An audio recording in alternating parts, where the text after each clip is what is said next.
T1X. No, it is not the name of a new Terminator, but in fact the codename of an upcoming Last of Us remake coming at us from Sony Studios, according to a Bloomberg report. And here to talk about it and break it all down with me is my good pal, Brian Altano. Hi, Brian. Hey, Michael. How are you? So this story is very interesting. It came out this morning from Jason Schreier at Bloomberg, effectively saying that there was a rumor that is apparently true that a bunch of Sony studios were internally secretly working on a remake of 2013's hit video game, The Last of Us. I would say one of the best games ever made in terms of like representing what this medium is capable of doing in terms of storytelling and narrative. And my gut reaction, and I feel like yours too, is wait, what? No, we don't. Why? We don't need this. That's not necessary. So yeah, let's get into it. Yeah, there's a lot of reasons I think we don't need this right now. And I think we'd be remiss to not mention that the report also states that Bend Studios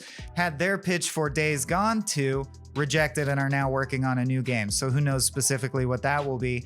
But I gotta say, these feel like weird, bad moves from Sony to me. And let's get into why. Yeah. Last of Us, of course, came out originally in 2013. And we have to wonder if this new effort is to coincide with the HBO adaptation series that's coming out, or simply to bring Last of Us 1's combat up to par with Last of Us 2 is the only other thought that came to mind when I heard this news, is maybe it's a simple update in that regard. But that seems like not enough of a change to warrant a remake. Do you agree with me there? I completely agree. This is a game that got a full-on remaster in 2014 or whenever it was, and I feel like this is a game that plays well on the PS4 and the PlayStation 5. This is a game that IGN gave a 10 out of 10. It's well remembered and recognized by audiences. Yeah, the sequel improved a lot in terms of like combat and physics, mechanics, textures, graphics, all that fun stuff. And obviously took some deviations in terms of story. There's a lot more of a split player base when it comes to opinions on where The Last of Us 2 took its characters. But the first game is pretty much uniformly loved. Obviously, there's going to be some people that don't like it, but this feels sort of like a cynical cash grab to align a boxed product on a shelf for when the 2022 Last of Us HBO TV show adaptation is inevitably a hit. One of the things that we were thinking was, are they going to reskin Joel and Ellie with Pedro Pascal and Bella Ramsey? Like, because to me, that feels gross.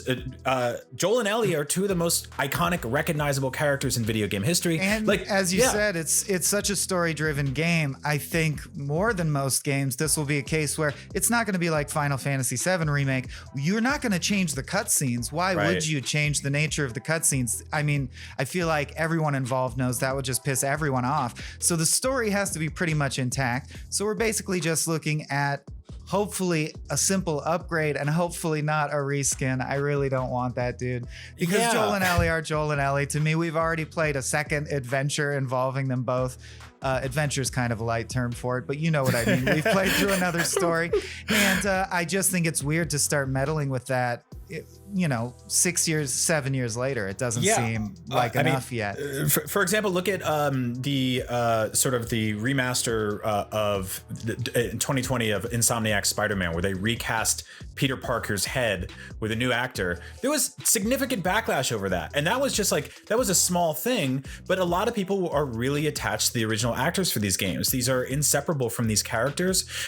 Joel and Ellie, like I said, are just tremendously memorable characters as is. And again, like, this is The Last of Us is one of those things that it's defining of our medium. You get to show this game to people and go, hey, we can tell big adult stories like TV and movies can. This is not just like when senators sit around in the room and they're like, your Pac-Mans and your Galagas and your Q-Birds. It's like, no, this is a significant evolution of our medium and our storytelling. Another thing too is that the show is in production right now. It has been announced that the first season of the show will pretty much match 1-to-1 the entire first game, but they will also take some creative liberties and some deviations. I don't want those to get reflected back into the game, because then you have two versions of the Last of Us video game. It's one thing to have like a TV or movie adaptation where things go a little diagonal, but to have a Last of Us video game and then a few years later the same exact name, same exact game, but with new heads and, you know, some weird new ideas thrown into the folds here and there. I don't really know if anyone's really asking for that. You know? With the superhero thing like Spider-Man, it almost makes more sense because these are mythical, iconic characters that we are destined to have multiple people portray. Right. That's kind of the deal. And I mean, it annoys us a bit, but we roll with it when contract law actually comes to bear and splits up our Spider-Man.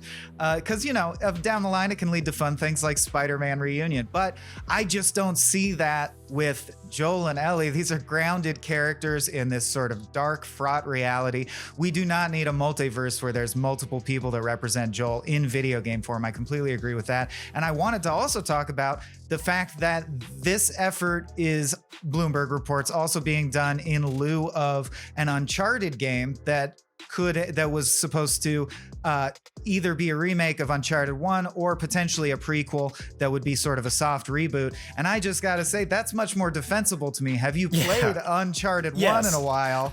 It could really use, it's a great game that did show what Naughty Dog can do with this kind of action adventure story driven content.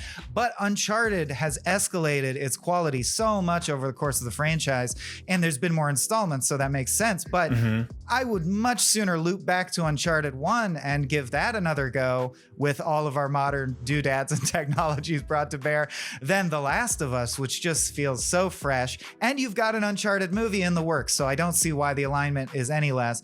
They should let us run Sony. I totally agree. Let's just take it. Well, I mean, if it's up to me, then Bloodborne gets a 60 frames per second patch and a remaster. Let's start there. Like, I mean, again, but that's not even totally necessary, but I'd rather that rather than a game that got remastered already in The Last of Us. Now, obviously, like, to devil's advocate this a little bit, you know, video games age differently than movies and TV shows, although I find it hard to go back to some movies from the year 2000 based on, you know, a lot of ideas and special effects and stuff like that. But there's like old dated 3D games that just don't hold up super well today. And so, yeah, like, you know, you could put a little spit and polish on this game and make a Last of Us that connects with modern audiences a little bit better, but it's not that old. Like, it's not like broken. It's not like the camera gets stuck on things, you know. You're not playing a 3D platformer from the N64 era where, you know, the camera can't keep up or anything like that. Like, this is a fairly new game that got a modern remaster. Plays really well on PS5. If you want to throw some new textures on there or whatever, that's one thing. But, you know, it's very different than like the Final Fantasy VII situation, because that's a game that started off generations and generations ago. They're padding it out into multiple games. They're exploring much more territories in that game. It's beautifully overhauled and completely redone. And I don't necessarily feel like The Last of Us needs that. Like, I would rather these studios focus on telling new stories and creating new IPs and bringing new people to the table rather than just creating something that's ultimately a kind of cynical cash grab aligned with a hit TV show. And given the Naughty Dog had, you know, originated these two legendary IPs, Uncharted and The Last of Us, who doesn't want a new Star Wars instead of more additions to it? We want both, and we can have both, and I hope we get both.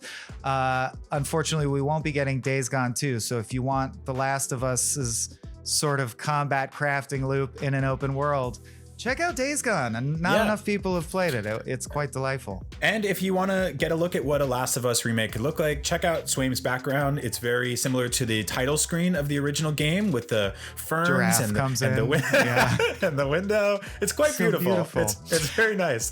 So now you know what we think about the potential of a Last of Us remake. Again, I can't get over that it's codenamed T1X. But what do you think about Project T1X and what Sony's been up to? Let us know down in the comments.